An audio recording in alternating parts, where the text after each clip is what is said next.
जय गुरुजी संगत जी। महाशिव गुरुजी सत्संग में आपका स्वागत है। सत्संग शुरू करने से पहले अगर आपने हमारा चैनल सब्सक्राइब नहीं किया है तो आप उसे प्लीज़ सब्सक्राइब करिए, जिससे आपको डेली बेसिस पे सत्संग सुनने का अवसर मिले और गुरुजी की ब्लेसिंग्स मिलती रहे। सत्संग शुरू करने से पहले हम कुछ क्षण गुरुजी का ध्यान करेंगे और मंत्र जाप का उच्चारण करेंगे। ओम नमः शिवाय। शिव जी सदा सहाय। ओम नमः शिवाय। गुरु जी सदा सहाय। ओम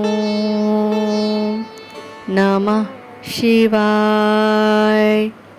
शिव जी सदा सहाय। ओम नमः शिवाय। गुरु जी सदा सहाय।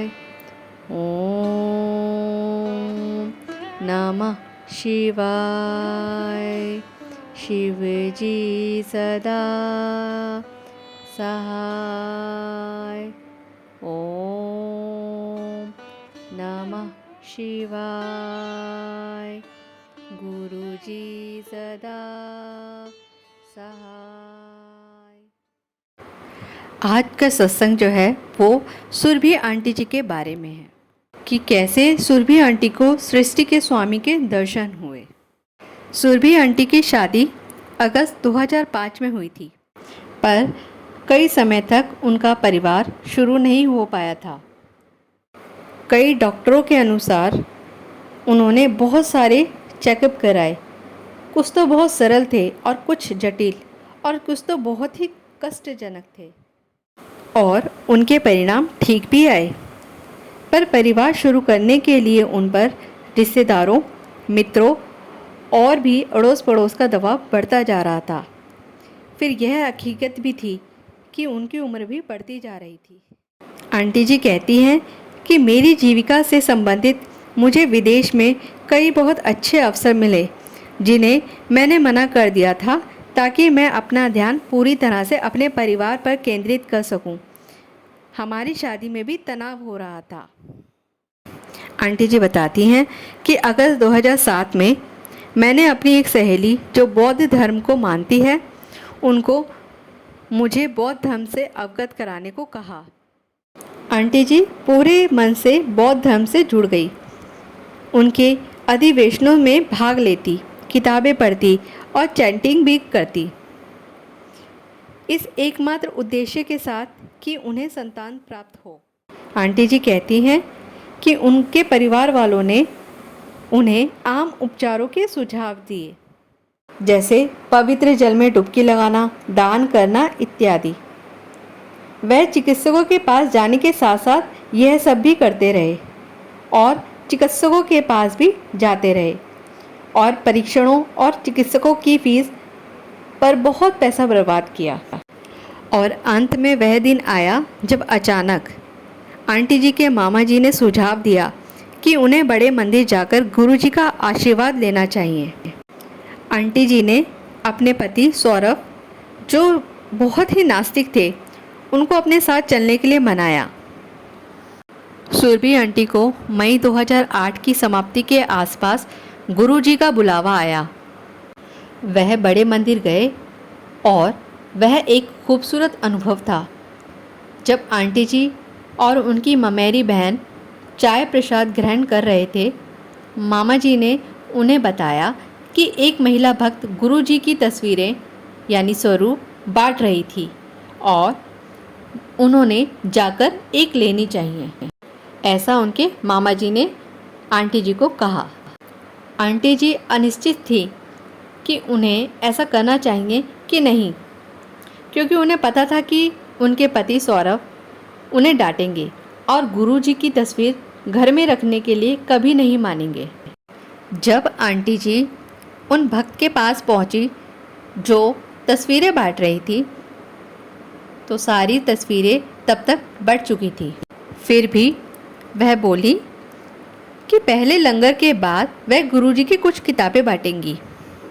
और आंटी जी किताब लेने के लिए बहुत उत्सुक थी, परंतु लंगर करने के बाद जब तक वो वहाँ पहुँची, सारी किताबें पढ़ चुकी थी।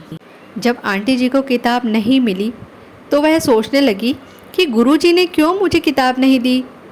वह ऐसा सोच ही रही थी कि तभी मामी ने आकर उन्हें किताब थमा दी। और आंटी जी ने एक नित्य कर्म बना लिया कि सोने से पहले एक सत्संग पढ़ती, और उन्हें विश्वास था कि उसी महीने उन्हें गुरुजी का आशीर्वाद प्राप्त होगा। और फिर आंटी जी की गर्भावस्था जांच का दिन आ गया। उन्हें यकीन था कि गुरुजी चाहते थे कि उनकी जांच बृहस्पतिवार के दिन हो। आंटी जी के पति सौरभ जी जांच बुधवार को कराने की आग्रह कर रहे थे, क्योंकि वह बृहस्पतिवार को बेंगलोर जा रहे थे और यह नहीं चाहते थे कि नकारात्मक परिणाम का सामना वो अकेले करे। आंटी जी कहती हैं, जब बुधवार शाम को वह अपने दफ्तर से लौटी तो उन्हें पेट में बहुत तेज़ दर्द हुआ। वह समझ गई कि उन्हें जांच कराने की ज़रूरत नहीं थी। उन्होंने यह सौरभ अंकल से कहा और गुरुजी की तस्वीर के सामने बहुत रोई, यह मानते हुए कि गुरुजी पर जो उनका भरोसा था वह उन्होंने तोड़ दिया था। और अचानक सौरभ अंकल जी को कुछ याद आया कि बुधवार की सुबह को उन्होंने गुरुजी को सपने में देखा था और गुरुजी ने पंजाबी में कहा था कि परिणाम नकारात्मक आएगा और सौरभ अंकल को उनका ख्याल रखना चाहिए। सौरभ अंकल को बहुत कम सपने आते थे। जब से उनकी शादी हुई थी, यह पहला सपना था जिनके बारे में उन्होंने बात की थी। और आंटी जी दंग रह गई और दोबारा गुरुजी की तस्वीर के सामने गई। उन्होंने उनसे माफ़ी मांगी और उनका धन्यवाद किया कि वह मेरे बारे में सोचते हैं। और बृहस्पतिवार को जब यह बात आंटी जी ने अपनी ममेरी बहन गोपिका को बताई तो वह बोली कि तुम्हें तो खुश होना चाहिए कि गुरुजी ने तुम्हें अपनी संगत के रूप में स्वीकार कर लिया। उस दिन से उन्होंने कभी पीछे मुड़कर नहीं देखा। उसी दिन सौरभ अंकल शहर से बाहर थे और उनके मामा जी उन्हें दिल्ली छोड़ रहे थे। आंटी जी बोलती हैं कि उन्हें बताया कि वह बौद्ध धर्म मानती थी और चैंटिंग करती थी, जिनसे उन्हें अच्छी ऊर्जा मिलती थी। लेकिन उनके मामा जी का मानना कुछ अलग था और आंटी जी ने अपने मामा के कहने के अनुसार गुरुजी का संदेश माना और उसी समय बौद्ध धर्म को छोड़ दिया। आंटी जी को गुरुजी पे पूरा विश्वास था। सौरभ अंकल को भी बड़े मंदिर जाना अच्छा लगता था और वह दोनों हर बृहस्पतिवार को बड़े मंदिर जाया करते थे। और इसी दौरान उनकी लेडी डॉक्टर विशेषज्ञ उन्हें IUI कराने की सलाह दे रही थी। आंटी जी एक लेप्रोस्कोपी विशेषज्ञ से भी मिले, जिसने उन्हें लेप्रोस्कोपी कराने का सुझाव दिया था। सौरभ अंकल की लेप्रोस्कोपी कराने में रुचि नहीं थी, क्योंकि उसमें चीरा लगता है, पर उन्होंने इसका फैसला आंटी जी पर छोड़ दिया। संगत जी, आंटी जी बताती हैं कि वह बृहस्पतिवार को बड़े मंदिर गए और हॉल में बैठे हुए उन्हें ऐसा लगा जैसे गुरुजी उनसे कह रहे हो कि वह अपनी ममेरी बहन गोपिका की डिलीवरी होने तक इंतज़ार करे, क्योंकि गोपिका को उनकी ज़्यादा ज़रूरत थी। अपने आखिरी मंथ की अवधि के अधिकतर समय में गोपिका बिस्तर में ही सीमित थी। उनकी नियत तारीख नवंबर के आखिरी में ही थी, पर आंटी जी हमेशा अपनी मामी को कहती कि उनकी डिलीवरी अक्टूबर के आखिर में हो जाएगी। गुरुजी के आशीर्वाद से उन्हें 1 नवंबर को बेटा हुआ। आंटी जी ने सौरभ अंकल को दिसंबर तक इंतज़ार करने को कहा। यद्यपि उन्हें मंदिर में जो महसूस हुआ था वह उन्होंने अंकल जी को नहीं बताया था। आंटी जी कहती हैं कि मैं हमेशा सोचती थी, जब गुरुजी शारीरिक रूप से विद्यमान थे तब मैं उनके पास क्यों नहीं गई। जब औरों को गुरुजी की खुशबू आती थी तो मुझे क्यों नहीं आती थी। गुरुजी मेरे सपनों में आकर मुझसे बात क्यों नहीं करते हैं। परंतु आंटी जी को ये महसूस होता जैसे गुरुजी नहीं चाहते थे कि आंटी जी इन सवालों के बारे में सोचें या फिर इन चीज़ों के बारे में शिकायत करें। अक्टूबर के आखिर में आंटी जी को फिर से गर्भावस्था की जांच करानी थी।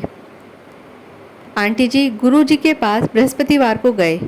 गुरबानी सुनते समय आंटी जी की आंखें बंद हो गई और वह जवाब पाने का प्रयास कर रही थी कि आंटी जी जांच कब कराए। आंटी जी कहती है कि विश्वास कीजिए, जांच कराने और नकारात्मक परिणाम पाने के ख्याल से ही वह बहुत डरे हुए थे। आंटी जी ने कहा कि उन्हें नहीं पता था कि उस दिन क्या हुआ।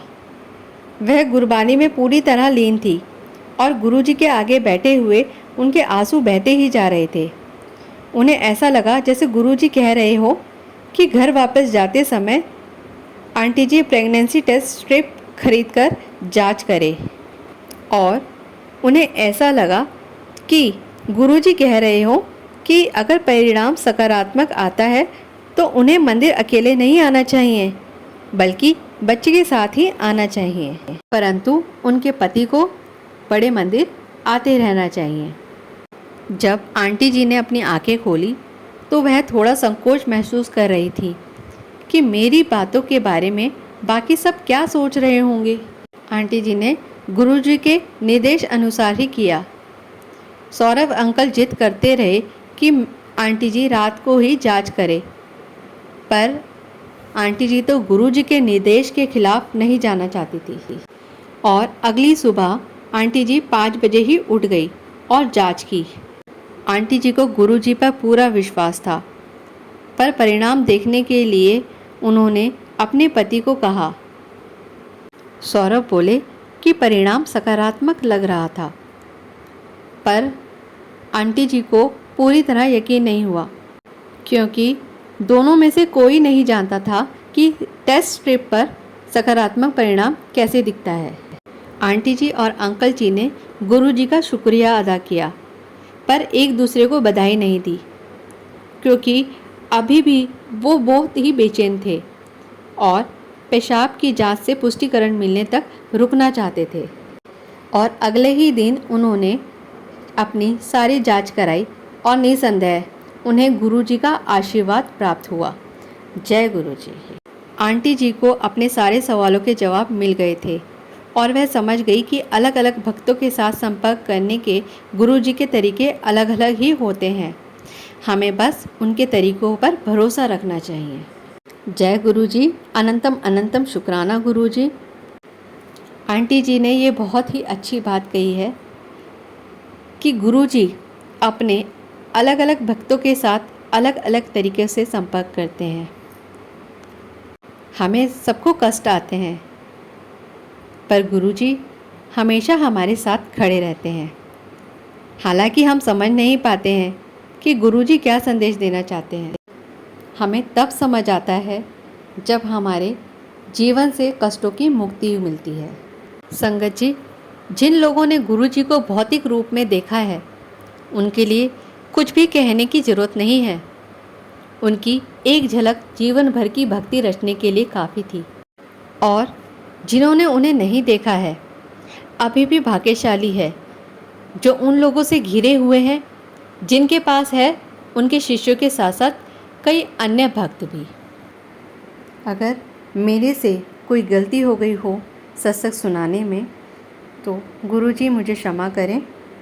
और ऐसे ही हम नए नए सत्संग आपके लिए डेली बेसिस पे 2 बजे हम लाते रहेंगे। संगत जी, ऐसे ही अपनी और संगत से हमें जोड़ने के लिए आप हमारा सत्संग शेयर कर सकते हैं। और किसी भी संगत का कोई भी सत्संग अगर शेयर करना हो तो मेल आईडी मैंने डिस्क्रिप्शन में डाल रखी है। आप उसमें अपना ऑडियो रिकॉर्ड करके हमें भेज सकते हैं। धन्यवाद। जय गुरु जी, शुक्राना गुरु जी, अनंतम अनंतम शुक्राना गुरु जी।